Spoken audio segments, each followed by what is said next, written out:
In this video, I'm gonna teach you all the photography basics in just 10 minutes. If you've ever picked up a camera and fiddled with the settings and thought, I don't even know what the heck this thing even does, then you're definitely not alone. I've spent over 10 years shooting photography professionally and teaching people how to use their camera. In this video, I'm gonna give you the crash course that I honestly wish that I had when I started. So the main and first thing that you wanna be aware of is the exposure triangle. Photography is all about controlling light, but you don't control it with just one setting. We use three different settings, and that is ISO, aperture, and shutter speed. And together, all of those things are called the exposure triangle. And each one has its trade-offs. So changing one usually means that you have to balance it out with one of the others. So we're gonna break down each one of those with real-world examples. I like to start with shutter speed because motion blur is one of the first things that ruins a good photo. So like imagine if you're taking a photo of your dog, like you're in your backyard and you click the shutter and then you look back and the image comes out super blurry. Well, that's because your shutter speed is too slow.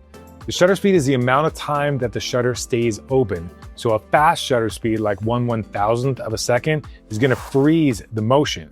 And a slow one, like 1/15th, creates motion blur in the shot. So here's some examples of that. So for portraits, I usually stay at about 1/250th of a second or faster. For sports or pets, you're gonna wanna go even faster, like 1/800th or higher. For things like landscapes where you have the camera on a tripod, you can actually get away with shooting 1 second or even longer if you wanna maybe get like a creamy water or like some light trails or something. But going slower means that you will need a tripod or else the rest of your image is gonna be blurry. So you have to decide when blur is intentional and when it just looks like a mistake. Next up is aperture. This one might seem like the most confusing of the three. This controls your depth of field, and what that means is how much of your image is in focus from front to back. A wide aperture like f1.8 is gonna give you a creamy background blur, which is amazing for portraits, and a small aperture like f11 is gonna keep everything sharp from front to back, which is perfect for things like landscapes. Say you're shooting a product photo. I might wanna go with something like f4 to keep your subject the main focus. And if you're shooting a group shot, f5.6 or f8, so that everyone stays tack sharp from front to back. If you're shooting a portrait and you want that creamy background blur, then you gotta shoot at f1.8 all the way. Opening up the aperture lets in more light, and that means a shallower depth of field. And again, changing your aperture settings is gonna mean that you're gonna have to also change either your ISO or your shutter speed to still get a good and proper exposure. And finally, there is ISO. And this usually is the last thing that I adjust in my scene. ISO controls your camera sensor's sensitivity to light. So you can think of this like a gain knob, like the one on a guitar amp, which just you turn it up, the more you get out of it, or in this case, the brighter it'll make the image.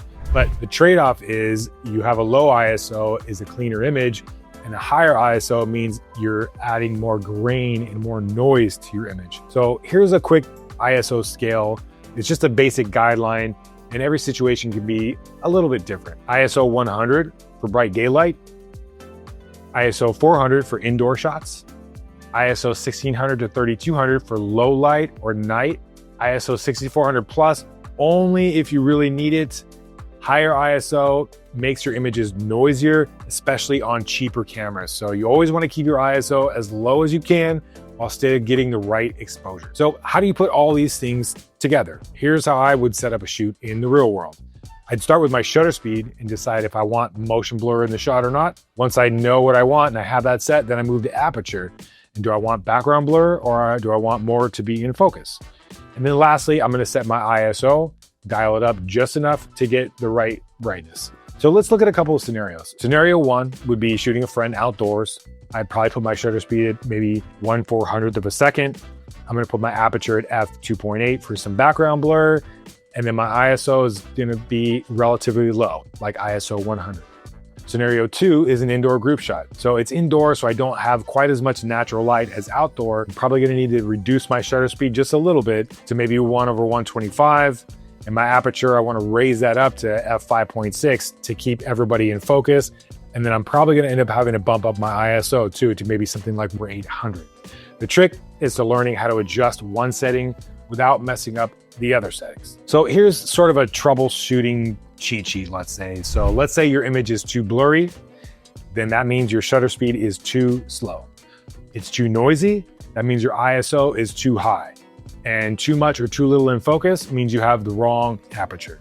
Learning photography does not have to be overwhelming, but it does take practice to get these settings working together. Guys, if you like this video, please consider liking and subscribing to the channel, and thank you so much for watching.